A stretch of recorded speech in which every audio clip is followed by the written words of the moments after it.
सात रंग इंडिया में आपका स्वागत है। मैं हूं कुमार अनिल। बिहार एनडीए में 6 दल हैं। इन दलों के नेताओं से बात करिए तो आप 3 चीज़ें पाएंगे: भय, संशय और बगावत के तेवर। अजीब स्थिति है। कोई आश्वस्त नहीं है, कोई खुश नहीं है। ऊपर से भले ही खामोशी दिखे, लेकिन नब्ज पकड़िए, बातों को गौर से सुनिए और चालों को देखिए तो ये 3 चीज़ें मिलेंगी: भय, संशय और बगावत के तेवर। आपको एक खास बात बताता हूँ। नीतीश कुमार जब एनडीए छोड़कर इंडिया गठबंधन में गए तो उनकी 16 सीटों पर भाजपा के नेता, एनडीए के दूसरे घटक दलों के नेताओं ने तैयारी शुरू कर दी। इन 16 सीटों में कम से कम 45 ऐसे नेता हैं जिन्होंने दिन रात 17 महीने लगाए, काफ़ी खर्चा किया। लेकिन अब नीतीश कुमार फिर से एनडीए में आ गए हैं तो इसके साथ ही इन सारे नेताओं के भविष्य पर प्रश्न चिन्ह लग गया है। इनके सामने अंधेरा छा गया है और आगे ये क्या करेंगे कहा नहीं जा सकता। आइए 2-3 दिनों में 3-4 घटनाओं पर नज़र डालते हैं और उनके अर्थ समझने की कोशिश करते हैं। रालोसपा के अध्यक्ष हैं पशुपति पारस। वे केंद्रीय मंत्री हैं। कल उन्होंने अपनी पार्टी का संसदीय बोर्ड पुनर्गठित किया। इसका अध्यक्ष बनाया सूरजभान सिंह को। उनकी पहचान एक दबंग नेता की रही है। 3-4 लोकसभा सीटों में उनका अच्छा प्रभाव है। पारस ने बोर्ड में पार्टी के सांसद चंदन सिंह, महबूब अली कैसर, प्रिंस राज को भी शामिल किया है। सूरजभान सिंह को बोर्ड का अध्यक्ष बनाकर पारस ने एनडीए और भाजपा को क्या संदेश दिया है? संदेश साफ है कि सूरजभान सिंह किसी से डरने वाले, दबने वाले नेता नहीं हैं और रालोसपा किसी से दबेगा नहीं। उनके चारों सांसदों को टिकट चाहिए। ये सांसद भले चुनाव खुद नहीं अकेले जीत सकें, लेकिन सूरजभान सिंह अकेले चुनाव नहीं जिता सकते, ये भी हो सकता है, पर कई प्रत्याशियों को हरा देने की ताकत इन नेताओं के पास जरूर है।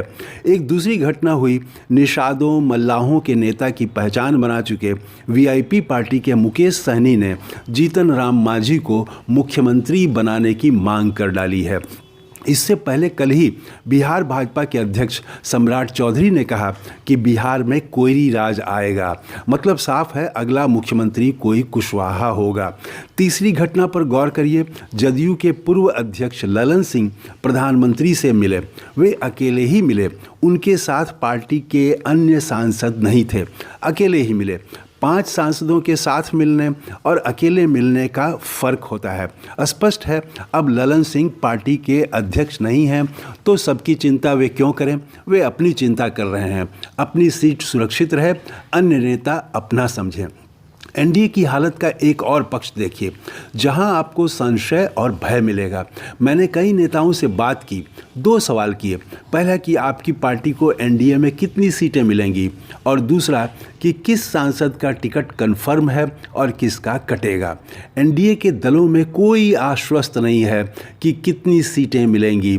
6 दल हैं: भाजपा, जदयू, रालोसपा, लोजपा रामविलास, हम और रालोजद। रालोजद के पास रालोसपा के पारस गुट के पास 4 सांसद हैं। जाहिर है उन्हें कम से कम 4 सीटें चाहिए। लोजपा रामविलास के साथ 2 सांसद हैं, दोनों को टिकट चाहिए। साथ में चिराग पासवान कुछ और सीटें भी चाहते हैं। आखिर उन्होंने पूरे बिहार में दौरे किए हैं।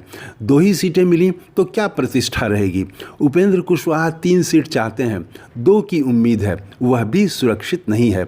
मांझी को 2 सीट चाहिए, सीटें 40 ही है। चर्चा यह भी है कि जदयू को इस बार 17 सीटें न मिलें तो किसको कितनी सीटें मिलेंगी? इस मामले में पूरे एनडीए में संशय बना हुआ है और डर से पीड़ित अनेक नेता हैं। पता नहीं किसका टिकट कट जाए। भाजपा ने अपना आंतरिक सर्वे भी कराया है, ऐसी खबरें मिल रही हैं। और भाजपा के उन नेताओं का भविष्य तो अंधेरे में चला गया है जिन्होंने जदयू की 16 सीटों पर तैयारी की थी। 17 महीना पहले जब जदयू अलग हुआ और नीतीश कुमार ने कहा कि वे मर जाना पसंद करेंगे लेकिन भाजपा में नहीं जाएंगे, तो ये नेता और आश्वस्त हुए, खूब दौरे शुरू कर दिए। फिर अमित शाह और भाजपा के बड़े नेताओं ने कहा कि नीतीश कुमार के लिए एनडीए में दरवाज़ा बंद हो चुका है। तो जदयू की इन 16 सीटों पर तैयारी करने वाले नेताओं ने पूरी ताकत झोंक दी। नालंदा, जहानाबाद, मधेपुरा, सुपौल, चंपारण, गोपालगंज में कई ऐसे नेता हैं जिन्होंने काफ़ी तैयारी की। इनमें ऐसे नेता भी हैं जो कांग्रेस छोड़कर भाजपा में गए थे। उन्हें उम्मीद थी कि जदयू वाली सीट पर उन्हें टिकट मिलेगा, लेकिन इन नेताओं की सारी मेहनत, सारा खर्चा नीतीश कुमार के फिर से एनडीए में आने के साथ ही बर्बाद हो गया। ये निराशा में डूबे हैं और लोकसभा चुनाव में ये नेता पार्टी को जिताएंगे या घर बैठ जाएंगे, कहा नहीं जा सकता। हाँ, कुछ विद्रोही प्रत्याशी भी हो सकते हैं। इस वीडियो में इतना ही। जय हिंद। Thank you. धन्यवाद।